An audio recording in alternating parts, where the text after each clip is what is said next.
Hi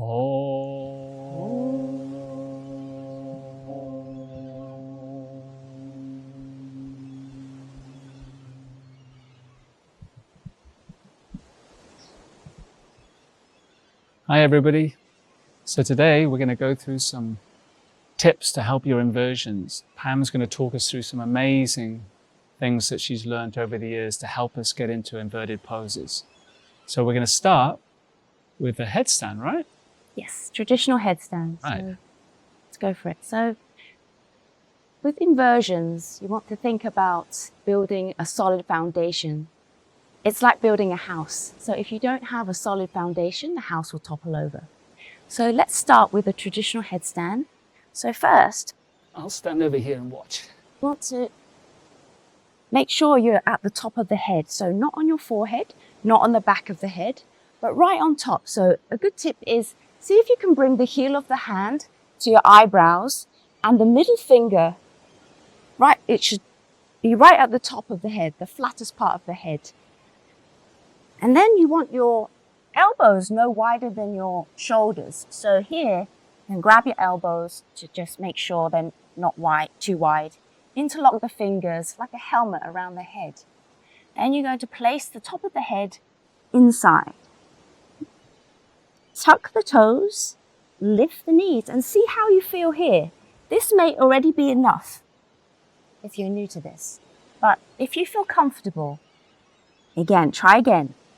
Top of the head, tuck the toes, engage the shoulders. See how my shoulders, not like this, but like this. So you really want to try to make space between your shoulders and your ears. So tuck the toes, lift the knees.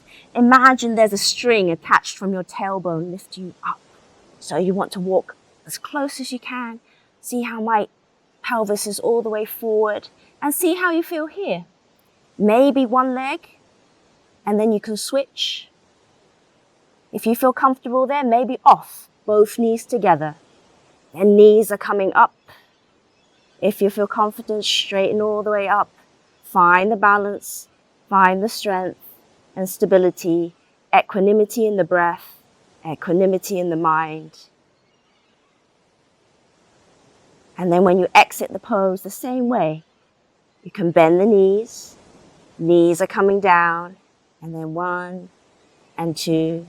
And relax. So Pam, what's the thing you see most often? Is it people not being able to get their hips over their shoulders? Yeah, so often what we see is people try to jump up from here. So say they're from here and wailing their legs up like this. And the hips are not over enough. So what you want to do, if you're here, you want to walk the feet as close as you can so your tailbone is lifted. And then you can actually feel, effortless. The feet just naturally lift off. Don't try this first time. It should just feel like you're standing on your feet, but you're on your head. One more tip, Pam. On your forearms, so this is like a table with 3 legs, right? So until you get experience, you're pushing weight into the forearms and elbow region. Is that correct? Yes, so you should be pushing equally your forearms and the top of the head equally. But once you get really steady, all the weight should be on your head.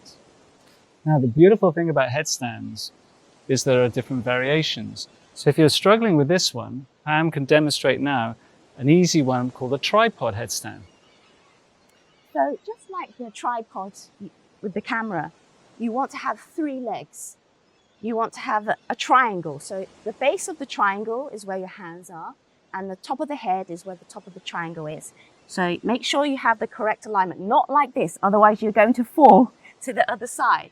And the other thing is, make sure you're at the back of the mat.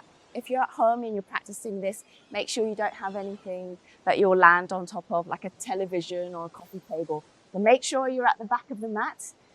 Make sure you have your triangle, your tripod, top of the head again.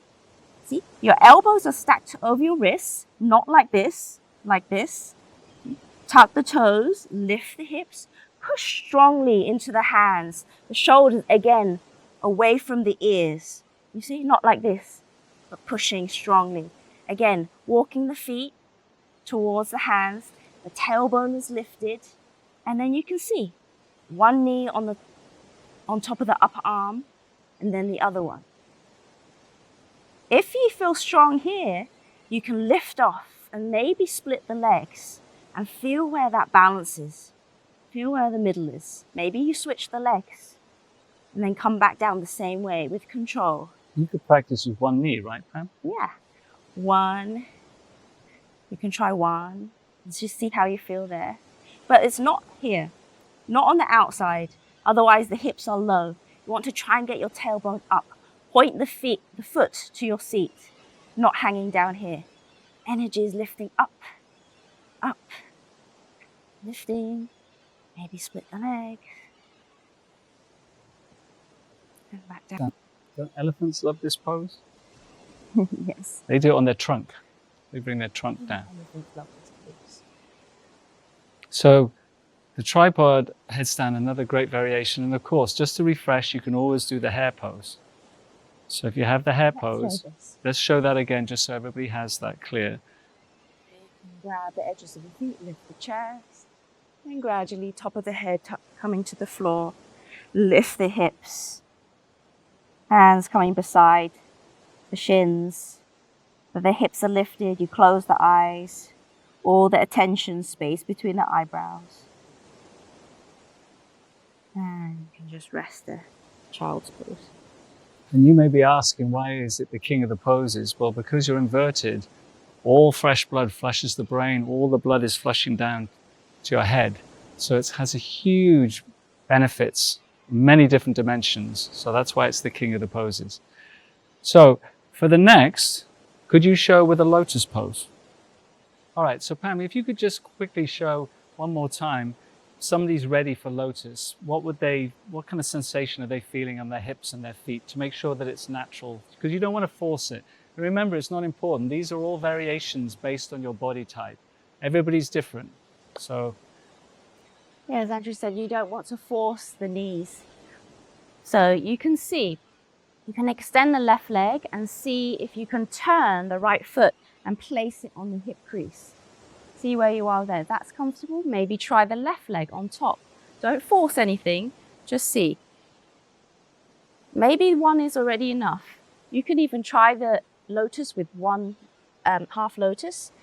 From here, lift up, bend the leg, knees up, extend the leg. And maybe from here, you can start to find the lotus. Maybe you can sweep it inside. Or if you get stuck here, you could heel toe the foot. Eventually, it will go there with time. So don't force this. or if you bring the leg up again, if she's nearly there, you can help her just twist a little bit, bend the knee, and then you can help her slowly find it into the pose. You can just gently bring the hip forward a little bit so they can bring the foot in and then bring it back. And you've got them stable, and then you release.